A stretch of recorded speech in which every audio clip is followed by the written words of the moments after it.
Hey YouTube, Joyboy here. So today I want to talk about the final villain in One Piece, as well as the death of the Marines and world government. And so without hyping it up too much, I honestly believe that this particular topic is going to be a very important topic of discussion, especially with the Reverie supposedly being just around the corner. And so guys, this is going to be an extension of my previous discussion, my video talking about the Gorosei. So I'm going to mention many of the same things that I mentioned in that video and take it a little bit further. And I want to give a shout out to @PincerPower for suggesting me to do this. But anyway guys, there's quite a lot to talk about, so let's jump right into this. And so let me start off with a question. Who is the final antagonist of the world government and Marines? They're clearly an entity which is opposed to our main hero, Monkey D. Luffy, and at some point Luffy will have to actually fight them, and we assume that there must be a final boss.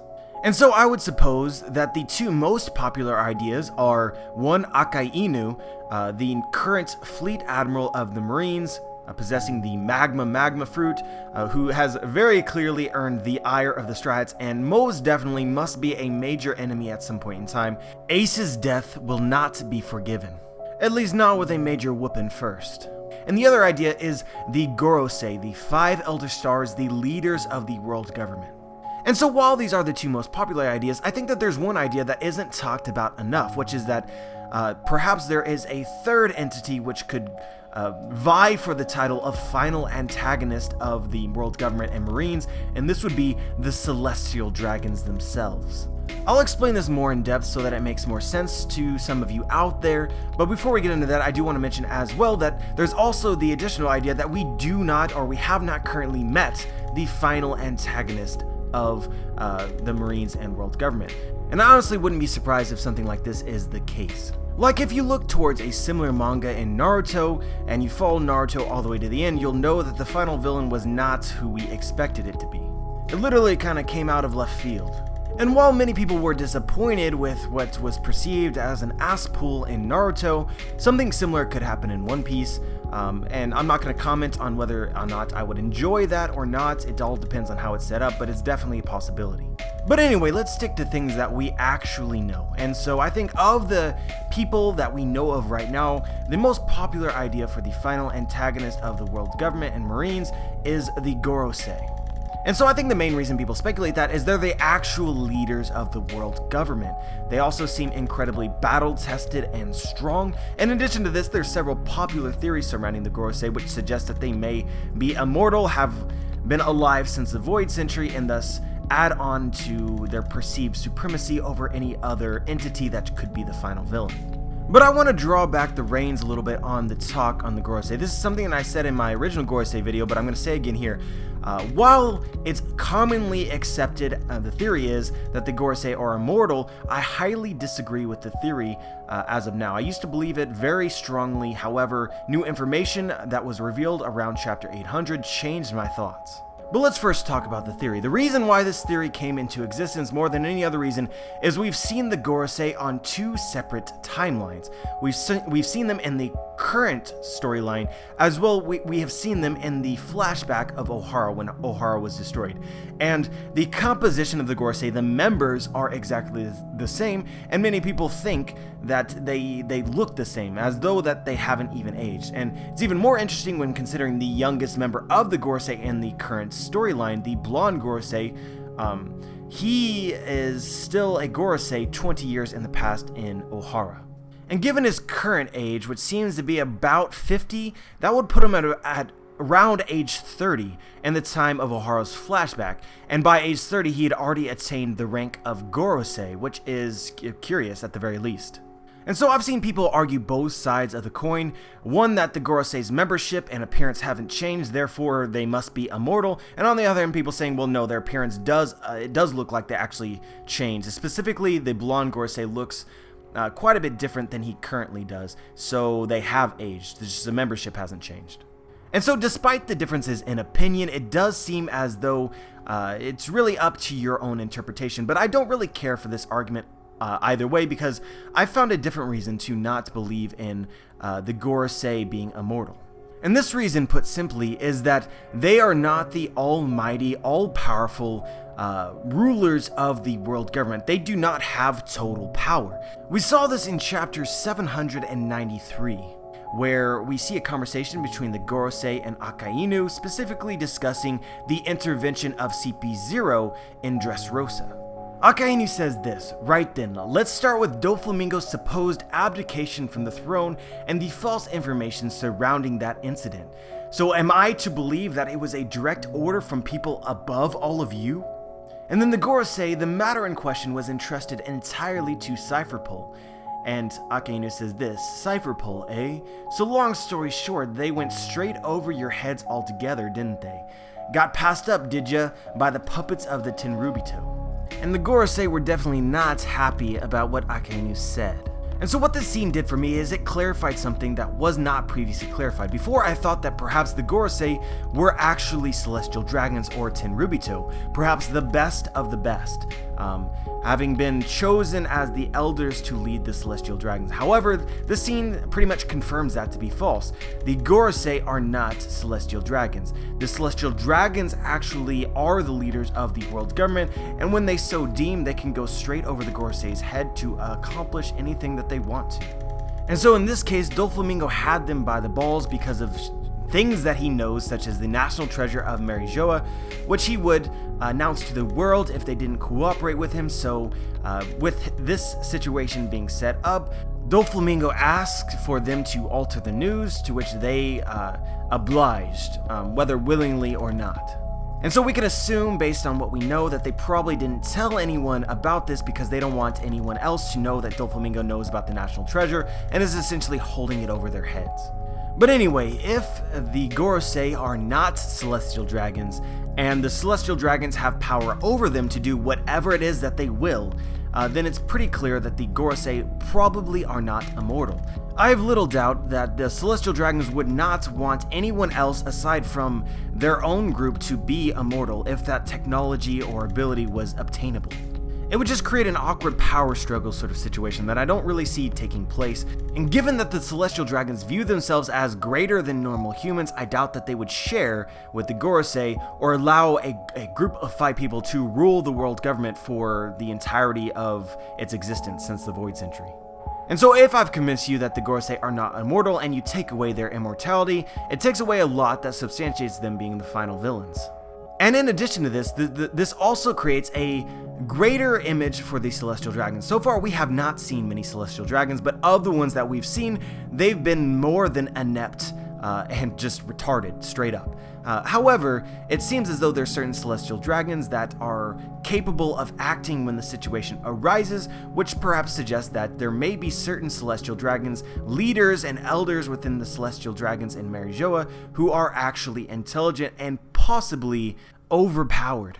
And in addition to this, if there's any secrets of the world government, if there's any technology that they've come to possess, obtain, or create, I think the celestial dragons would be the one to have used that power, whether it be a weapon or immortality or whatever it might be, thus adding far more viability to the idea that the celestial dragons themselves will be the final villain. In addition to this, I've talked about this in previous theories, such as my national treasure of MavisHdz theory, but it seems as though the world government and Marines have a stranglehold on the majority of the overpowered devil fruits which exist in the world. The Tenryubito celestial dragons specifically actually give devil fruits to slaves just for the purposes of fun. There's of course more than this, but I think this is all you really need. So with it established that they have all of these devil fruits, specifically some of the strongest ones potentially to give to their admirals, then it seems pretty likely to me that the strongest members of the celestial dragons may have eaten some of the strongest fruits that have ever existed. Of course, we would need a little bit more to validate this particular idea because, as I said earlier, so far the celestial dragons that we've seen have been less than impressive. And I guess your other argument against this could be that I think battle experience would be important for any fighter, and the celestial dragons have no reason to fight anyone or hone their skills. Thus, even if they had potentially overpowered fruits, they may not be able to use them to the extent to make them really a final villain caliber entity.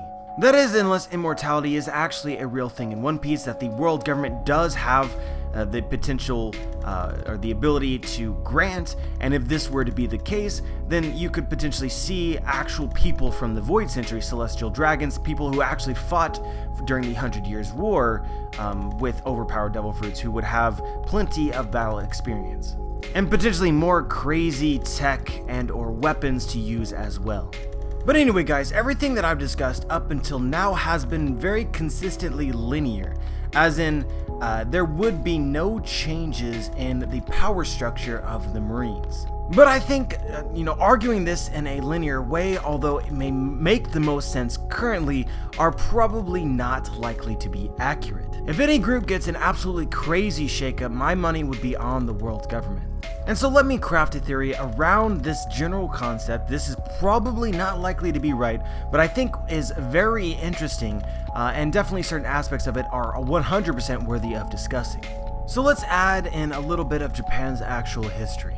And so the Gorosei, as I stated earlier, are also known as the Five Elder Stars. That's the literal translation of Gorosei. And so as I think the majority of you know, Oda is inspired by many things, including history, and why this name in particular is very interesting to me is in Japan's actual history, there was a group of 5 individuals known as the Council of Five Elders. And so what you really need to know here is that there was this period in Japan's history called the Sengoku period, or the Warring States period. And ultimately, this period was brought to an end by Toyotomi Hideyoshi, I probably pronounced that wrong, but we're going to move on, who essentially unified Japan. And so after he unified Japan, he was nearing death, and his son was far too young to assume control over all of Japan. And so what he did was he created a group called the Council of Five Elders, which were the 5 strongest daimyos or lords within Japan. And his idea was that by choosing 5 of them, that they would sort of balance each other out and prevent anyone from sort of achieving power and dethroning his son, so that when his son actually came of age, he would be able to assume rule. However, despite his greatest intentions, he failed completely, because soon after he died, the 5 elders, the Council of Five Elders, split, and a man named Tokugawa Ieyasu actually basically took on the rest of the elders, and essentially a couple years after that won. And afterwards, he became the leader of a new era in Japan's history. And so I want it known that we really have no way of accurately predicting in what ways Oda will be inspired from something, even if it seems as though he is inspired by it. And so what we have here is we have the 5 Elder Stars and the Council of Five Elders relating to Japanese history. It seems to me pretty likely, or at least very reasonable, to assume that these two entities might be related to each other. Oda might have taken inspiration from the Council of Five Elders. So then, using what the Council of Five Elders actually did shortly after their creation, you wonder to yourself, would somebody within the Gorosei actually do the same? And so this is where I kind of want to go back to the Celestial Dragon's current portrayal in the story. They're pretty much completely useless. You could almost call them kids unfit to rule. Thus is why the Gorosei do most of the ruling. And so this is where you really must think, what keeps the Celestial Dragons in power? Why aren't they dethroned? And the simple answer to this is they have control over the strongest military in the entire world, the Marines and Cypher Pole. Attacking even one Celestial Dragons is akin to suicide. But if you take away the military from the Celestial Dragons, as they are currently portrayed, you're left with pretty much nothing. They are useless, absolutely fodder. So what exactly is preventing the Gorosei, or anyone for that matter, any leader within the world government, from overtaking the Celestial Dragons? And the answer here is essentially they don't have enough power individually. But as a group, or near enough a group, they could essentially take over and become the new Celestial Dragons.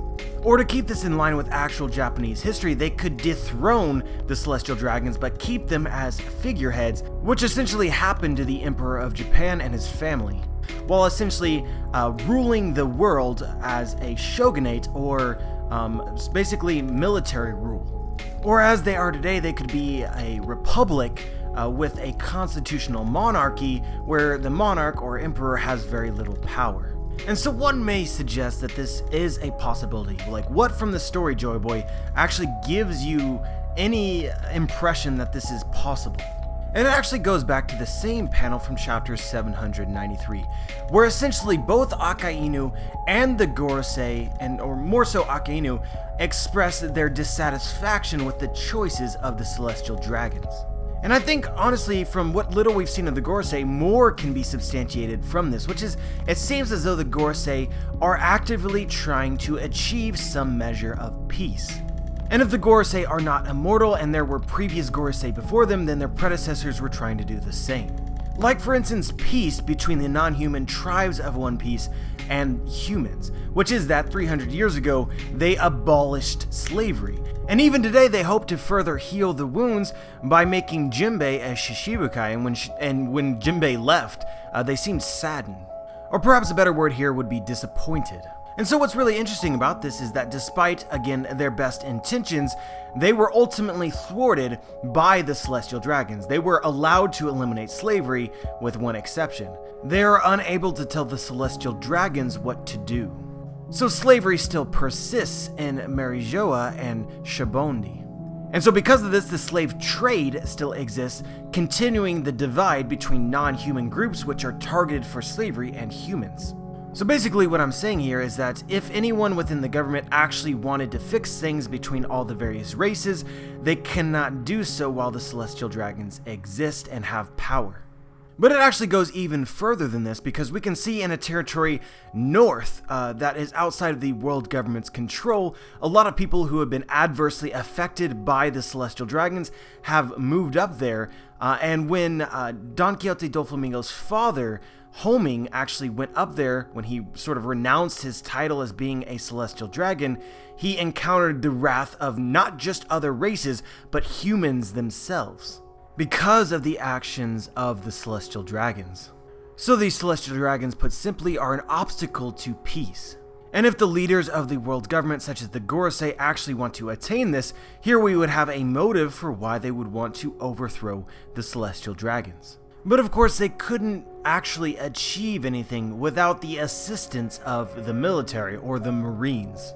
And so this is kind of where I want to talk about Akainu.